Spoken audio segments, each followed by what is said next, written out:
Ek kuier vandag hier by Fancourt saam met FAMSA Outeniqua en hulle het verskeie rolspelers hier bymekaar gebring en 'n dagkonferensie gehad oor uitdagings in hierdie streek en die land. Kom ons vind uit 'n bietjie meer oor wat hulle doen.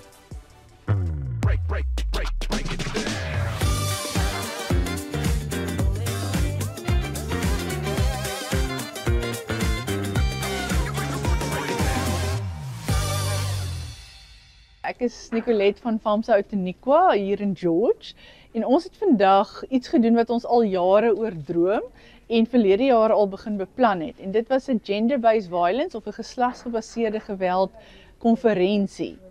En die konferensie se doel was om al die rolspelers wat werk in die veld van, kom ons sê maar GBV, om hulle bymekaar te kry om te praat oor dienslewering en spesifiek te praat oor wat is ons uitdagings in dienslewering, maar nie net daar te stop nie. Om te sê, kom ons maak saam 'n aksieplan wat ons gedoen het. Ons het gekyk na die uitdagings en ons het 'n aksieplan met wie is verantwoordelik en wanneer gaan dit gedoen word, sodat ons kan sê, ons gaan 'n verskil maak. Ons gaan vir die slagoffers wat ons dienste gebruik, gaan ons die beste diens lewer wat dit daar moontlik is om te lewer.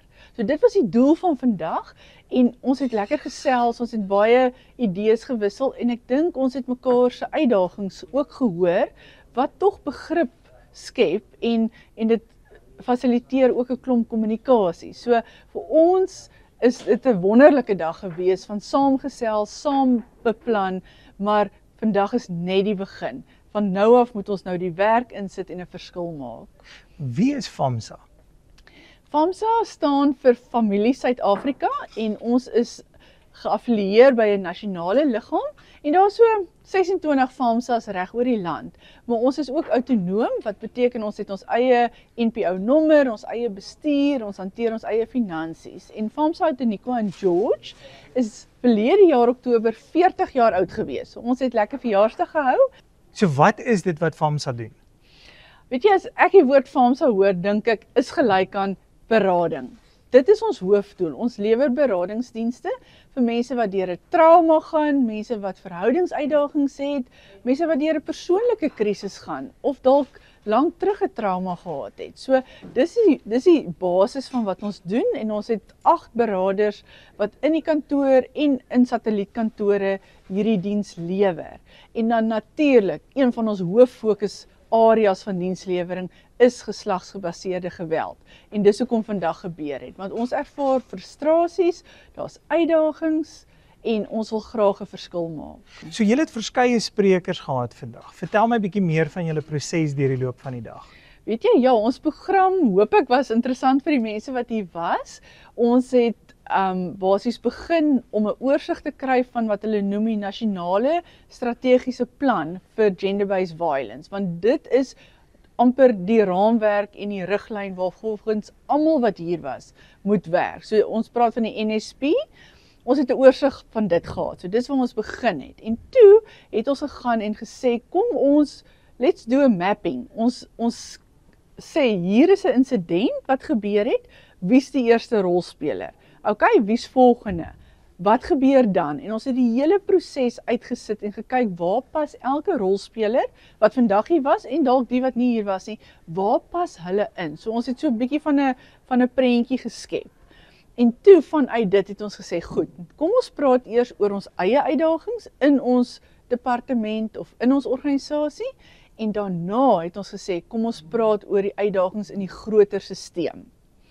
En ons het dit gevat en ons het daai uitdagings in 'n tabel gesit en gesê, goed, dis die uitdagings en almal saam moes help met oplossings. Wat is ons aksieplanne gewees?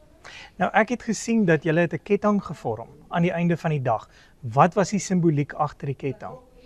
Weet jy wat, as 'n mens dink aan gesinsgeweld of gesinsgebaseerde geweld, dan is dit baie keer asof mense voel, hulle is vasgevang in 'n ketting waaruit hulle nie kan breek nie. Hulle voel gechain, wil ek amper sê. En ons het daai simbool gebruik om te sê, juist daarom moet die mense wat wel dienste lewer en 'n verskil wil maak, moet juist 'n sterk ketting wees waar almal 'n rol het om te speel. En natuurlik die hele beginsel van jy's net so sterk soos jou swakste skakel. So ons het op die ouend as deel van ons uitnodiging vir almal so 'n sleutel konnektertjie gegee wat hulle moes saambring.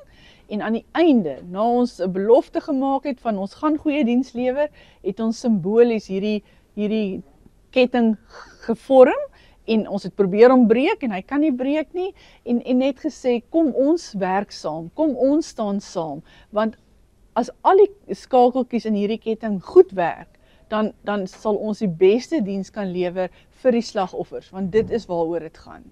Nou kom ons hoor gou by 'n paar mense hoe hulle vandag ervaar het. Gender-based violence, geslagsgebaseerde geweld is nie net 'n government probleem en 'n daarbo probleem nie. Dit is 'n ons persone wat in die professie werk, maar ook civil society. Dit is almal se probleem en almal moet verantwoordelikheid vat en hulle deel doen en deel vorm van die ketting op die einde van die dag. So ek dink vandag was regtig waar moet jy lekker herinnering, maar ook dit was noodsaaklik geweest vir George area se mense wat dienste lewer aan geslagoffers, dat hulle net weer remind word en dan ook dat hulle weet wie doen wat en mense wat 'n mens nog net mee gesels het oor die foon, dat 'n mens gesigte kan sit by dit. Vandag was baie insiggewend geweest, want daar's verskillende partnerships geweest hierso. So daar is 'n meer breër siening oor wat elke organisasie doen. So nou het ons nuwe netwerking gedoen, so ek weet nou presies vir wie om wat te vra as ek in 'n probleempie is en ek het hulle hulp nodig. Elkeen van ons het 'n klein deeltjie en partykeer sien jy net jou klein deeltjie en die verskil en jy hoop die maak 'n verskil en jy sien nie altyd die maak 'n verskil. Maar ek dink die hoofding vandag is hier was amper 100 mense en almal is rolspelers in hierdie prentjie en almal gee om en almal maak 'n verskil. So as daar soveel mense is, ons kan saamkom in 'n konferensie, nee. Dink wat 'n impak kan dit maak. So daar is hoop en goed kan gebeur en na vandag dink ek goed gaan gebeur.